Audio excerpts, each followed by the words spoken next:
खुलुमबाय लोगोफोर दिनै आङो माने जोंनि बर' हारिखौ माने जोंनि बर' हारिनि गेजेराव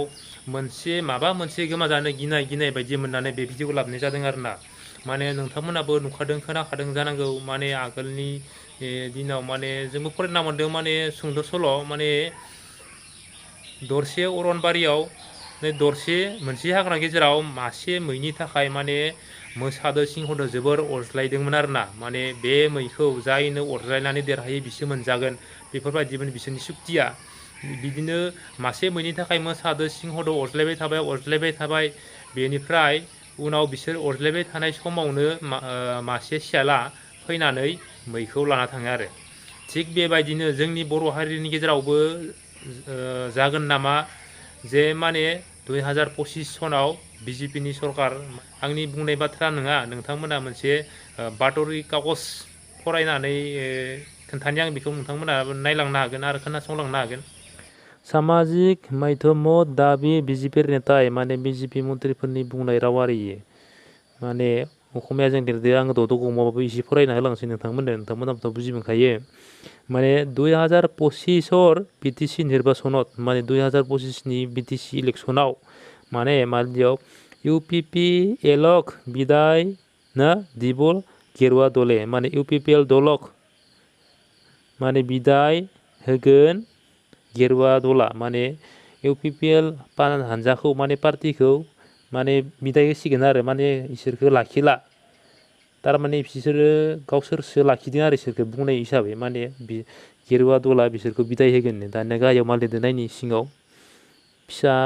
थार लिरदो सिनायनो हायाबाबो जानाय नायनि दानिया नाय प्रतिदिन सेबा सिडनी 9 जुन 9 तारिखआव लिरदो बे निउस पेपाराव 9 तारिखआव उल्लेख जादों बेनिफ्राय केन्द्रीयत BJPर नेतृत्वत NDA सरकार गठन करार ना पाक्रत मुहूर्तत BTR एलेकात NDAर ना सहयोगी दल UPPL दरत खायते BTRर सम्पर्क चिन्ह सवार इंगित दिसे माने बिसोरो NDA सरकारा BJP जों थाफानायमोन नालाय NDA नि सिङाव BJP या UPPL दलखौ सालायदो आरो थारमाने बे बिसोरो इंगित होदो UPPL दलखौ मा होनदो एकांश BJP नेताय माने इंगित होदो BJP नि मन्थ्रिफोरा चिरां जिल्लार एकांश BJP नेताय सामाजिक माध्यमर जरियते तेने इंगित दिसि माने चिरां जिल्लानि माबायाव माबा मोनसे मिथिं जानायाव बिसोर इंगित होलांदो आरो इयाव जेनेबा bishyjit सम्प्रति BTR राजनीतित तीव्र प्रतिक्रिया स्वीकृत ना सृष्टि करिसे माने नोंथांमोना बुजि मोनखां फरायना गालांनायखौनो ओमफ्राय मा होनदों चिरां जिल्ला BJPर जुब मोर्चार साधारन सम्पादक ना बिट्टु सरकार शनिबारे खनजेर भगत তেওঁৰ फेसबुक एकाउंट लिखिसे এই বলি মোদীজি আৰু দেশৰ কাৰণে UPPL দলক ভোট দি জিকাই আনিছি माने बिसोरो माने मा होनदों मोदीजी आरो हादोरनि थाखायसो माने UPPL दलखौ भोट होनानै देरहाना लाबोदोंमोन माने गावसोरसो भोट थुदो आरो जेनेबा बिसोरनि बुंनाय बायदिबा ओमफ्राय मा होनदों किन्तु আগন্তুক BTC নির্বাচনত UPPL দলক চিৰ বিদায় দিয়া হ'ব नंगौना চিৰদিন বিদায় होनाय जागोन नै यालागि दियाव दा नोंथांमोना बुजि मोनबाय इयाव फरायनायाव माबायदि खोनाखो BJP दला माबायदि माने एक्सन लानायदो दा नोंथांमोना बुजिखाबाय जानांगौ जे बातरि कागज फरायनायनि रावावनो माने बे बातरि कागजआ बयनिबो चेनेलाव माने आपलड जाखाबाय आरो बे बातरि कागजखौ रावबो गावनि पकेटनि फैसा खरस खालामनानै बानायनाय बातरि कागज नङा बे बातरि कागजआ रियेल माने 2025 BTC सरकारनि इलेक्शनाव ना UPPL खौबो माने एरख'ना गारहरनानै BJPआ सरकार दानो नागिरदों आरो बे BJPआ जुदि BTC आव सरकार दानो हायोबा सिबा सोर जागोन डाइरेक्ट bishyjit दैमारिया माने बियो BJP नि प्लानिं आरोखि आङो आगोलनि भिडिअ'बो बुंखादों जों माने दाख्लैनि MP इलेक्शनाव जि UPPL देरहालांबाय माने UPPL नि EM राकेश ब्रह्म बिथाङा खोब रंजादों बिनिबो भिडिअ होदोंमोन आं ससे बा बिदिनो दा बिसिनि रंजानाया बा बेसेबां गोबाव थागोन दा 2025 सनाव BTC इलेक्शनाव माने सोर देरहामारगोन दा UPPL खौनो जुदि एरख'ना गार'नो ओंखारदोबा BPP आरो गोजाननि बाथ्रासै आं आगोलनि भिडिअबो बुंदोंमोन माने UPPL बो BPF बो मोननैबो लोगो नांनानै माने बिटिआर सरकारखौ सालायनांगौ जुदि मोननैबो लोगो नाङालासिनो UPPL आबो बेलेग BPF आबो बेलेग जुदि सानैबो एक्सट्रा केन्डिडेट होयोबा बेखिजाय BJP आ माने मै बेदरखौ मोनलांनाया सियर आरो इयो माने UPPL दो नांज्लायबाय थागोन बेखिजा फिथाइखौ फिथाइ माने मा मासिखौ BTR नि सिपनि मासिखौ माने BJP आ लाना थांगोन आरो माने इयो सियर जानानै फैबाय बिसोरो ओरैबायदि दङ माने बे बातरि कागजखौ माने दिहुननानै माने ससियेल मिडियायाव निउसाव ओरैबायदि प्रसार खालामदों नोंथांमोना बायां साननानै नाय आगोलनि दिनाव BPF आ 17 बोसोर बा 15 बोसोर रायजो सलायनायनि गेजेरावनो मामोन कंग्रेसआनो जा BJP आनो जा माने ओरैबायदि थगायना दोनदों गादबना दोनदों BPF खौ 15 बोसोर 17 बोसोर गादबनायखौ नुनानै UPPL आ जोङो थिखांगोन जोङो माने रायजोखौ सालायनानै माने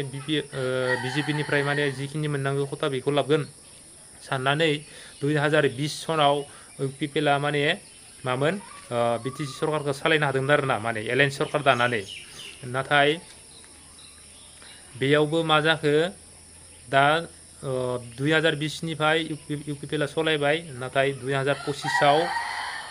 BPF खौथ' 2020 आवनो नागारखादो आरो दा नै 2020 निफ्राय 2025 आव बोसोरबानि उनाव UPPL खौबो BJP आ नागारनानै गावसोरो माने BTC सरकारखौ ना माने BTR सरकारखौ सालायनायनि प्लानिं खालामदों जे जुदि बिसोर सालायमारनो हायोब्ला सालायमारनो मोनोब्ला माने BPP खौ जेसेबां थगायदोंमोन UPPL खौ बेसेबां थगायदोंमोन माने बिनिख्रुइबो आरोबाव अधिकसिन सायाव आरोबाव नांगौनि बारा सायाव बिसोरो माने जोबोद माने आसनिखौ माने स्किमखौ खथाखौ माने लाखुमाना दोनगोन माने एख' केयार खालामनाय नङा ओरैबायदि खालामगोन माने बेखौ आरो दा बुंसो गाव गावनो बुजिखासिगौ बेखौ जुदि BJP सरकार सालायबा बिनि थाखायनो मोननैबो लोगो नांनानै माने BJP दिसों नांनांसिगौ जुदि एक्सट्रा नाङोबा BJP आ मै बेदरखौ मोनलांखागोन बियो खोथा आं दानिबो बुंलांखाबाय दा BPF नि दिनाव गोबां खथाखौनो हराखै फैसा हराखै माबा हराखै होननानै बुङोमोन नाथाय बेफोरबो नंगौ बयबो मिथिखागौ बिसोरखौ मिथिखानायनि UPPL आ ओंखारबोदोंमोन दा UPPL खौ बिदिनो माने BPF नि दिनाव जाखिनि मोनखानाय खथा दंमोन बेखौबो UPPL नि दिनाव बिथांमोना लांनानै लादो माने UPPL सालायनो सुबिदा होआखै दा नै दाख्लैबावसो होबाय होनना मिथिदों दा होबाय होनना मिथिबाय थेवब्लाबो होफिननायनि उनावनो माने नै 2025 नि एप्रिलावनो इलेक्शना जागोन खोनानाय बायदिबा दै आंबो मोजां मिथिया बेफोरनि बागै बारा नलेज गैया खिन्थु एप्रिलाव जानायनि बायां माबा खोनादों आरो 2025 नि एप्रिलाव जागोन BTC सरकारनि माबाया इलेक्शना दा 2025 नि एप्रिलाव जाबा बारा गैलायो 9 माह 10 माहफोरल'सै 9 माह 10 माहनि गेजेराव जिखिनि लांना लायदोंमोन बिसोरो मोनखानाय खथाखौ बेखौ दा होफिनदो 10 माहनि गेजेराव आरो मा खामानि मावना होनो हानो पाब्लिकनो UPPL सरकाराबो दा बेखौबो होफिनफ्लादो बेनिफ्राय बिसोरो BPF खौथ' नागारबोखाबाय दा UPPL खौ 2025 आव नागारनानै माने गावसोर सरकार सालायगोन जिखिनि मोननाय खथा बेखौबो लांदोंमोन बेखौ होफिनदो बेखौबो लांलाय माने गासिखौबो सब उल्टा पाल्टा खालामनानै माने बहुद सिङाव गादबना दोननायनि प्लानिं लागोन आरो बिसोरो BJP सरकारा सासे सानै बा साथामफोरा UPPL नि बे EM आ ओंखारखागोन देरहाखागोन आरो जेनेबा कमिटियाथ' माखासे जागोन नालाय ओमफ्राय साब्रै साबायाबो BPF नि EM ओंखारगोन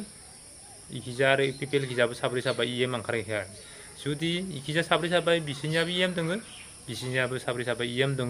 नाथाय सरकारखौ सोर सालायगोन BJP आ जुदि BJP आ सरकार सालायनानै UPPL नियाबो खाब्बाय EM बाबो BPF नियाबो 6 जन खादों EM बाबो बिसोर एख' पात्ता मोननाय नङा माने बिसोरखौ एख' माने रेसपेक्ट खालामनाय नङा आरो माने मायबा मोनसे आसनि बिनो थांबाबो रायज्लायनो थांबाबो जेबो खालामनाय नङा हरनाय नङा माने जजाबना रायज्लायनाय नङा माने ओरैबायदि माने सिङाव दोनगोन माने नोंसोर माने मा बुंनो आरो बिखौ माने गोदोर गोलावफोराथ' बुजि मोनखायोआनो दा जोंफोर फिसाफोरासो माने बुजि मोना नांथाबना थायो बेनिखायनो बयबो बुजिलायनांगौ मोननैबो जमा जानानै सरकारखौ सालायनो नाजानांगौ नङाबा बिजेपिया लांखाथारगोन